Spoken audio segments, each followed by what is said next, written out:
বাড়িতে বোমা বিস্ফোরণ, আগ্নেয়াস্ত্র সহ গ্রেপ্তার তৃণমূল কর্মী। প্রিয় দর্শক, আপনারা দেখছেন পিসি নিউজ বাংলা। মুর্শিদাবাদ জেলার হরিয়ারপাড়ায় আগ্নেয়াস্ত্র সহ গ্রেপ্তার তৃণমূল কর্মী। গত 22শে জুলাই হরিয়ারপাড়া থানার অন্তর্গত আকন্দবেড়িয়া এলাকায় তৃণমূল কর্মী কাশেম আলী শেখের বাড়িতে বোমা বিস্ফোরণ ঘটে।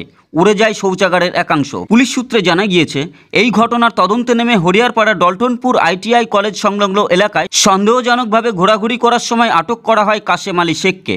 তল্লাশি চালাতেই তার কাছ থেকে উদ্ধার হয় একটি পিস্তল ও 1 রাউন্ড গুলি। এদিন ধৃতকে বহরমপুর কোর্টে তোলা হয়। এই ঘটনায় তৃণমূলকে কটাক্ষ করতে ছাড়ছে না বিরোধীরা। সম্পূর্ণ ঘটনার তদন্ত শুরু করেছে police. Bureau report, PC news Bangla.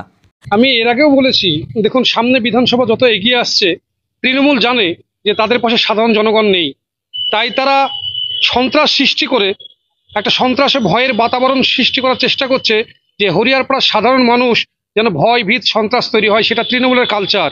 কেননা যার বাড়িতে তৃণমূলের সেক্টর ইনচার্জ, তৃণমূলের নেতা, তার বাড়িতে বোমা বিস্ফোরণ হলো, কিন্তু সেই নেতার বাড়ি থেকেই বা সেই নেতার কাছ থেকেই আবার আগ্নেয়াস্ত্র সহ উদ্ধার হচ্ছে। এটা থেকেই প্রমাণিত হয় যে তৃণমূল সামনে যে বিধানসভা আছে, বিধানসভা নির্বাচনের আগে একটা সন্ত্রাসের বাতাবরণ তৈরি করার চেষ্টা করছে। ব্যবসার বিজ্ঞাপন দিয়ে পৌঁছে যান লক্ষ লক্ষ মানুষের কাছে। কম খরচে ডিজিটাল মাধ্যমে বিজ্ঞাপন দিয়ে নিজের ব্যবসাকে বাড়িয়ে তোলো। পিসি নিউজ বাংলা, এই খবরটি ভালো লাগলে অবশ্যই লাইক এবং শেয়ার করবেন। এছাড়াও পিসি নিউজ বাংলার যে কোনো খবর সবার আগে পাওয়ার জন্য লাইক করুন আমাদের।